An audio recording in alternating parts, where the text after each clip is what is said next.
今日同大家分享下呢台 C-Band 嘅案例。呢位車主係屬於個鼻哥比較敏感嘅人群，佢硬係用車嘅時候覺得部車入邊有少少刺鼻嘅味道。佢揾咗2間車房同佢做嗰個冷氣嘅深度清洗，都係解決唔到問題。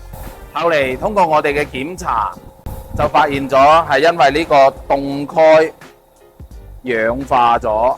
你睇下紅色嗰啲就係氧化嘅痕跡啦。佢氧化咗之後，啲雪種就喺呢度慢慢滲漏出嚟，伴隨住啲冷氣一齊吹埋出嚟，搞到部車就有呢陣異味嘅存在啦。A few moments later.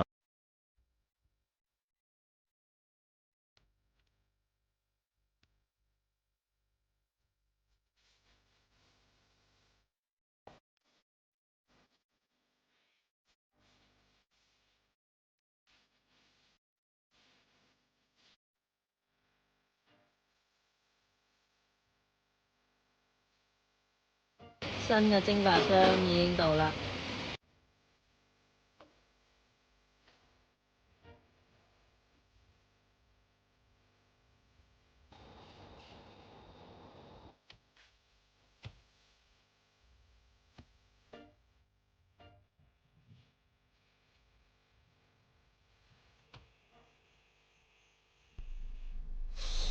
聞一聞好精神，索一索舒筋活絡啊！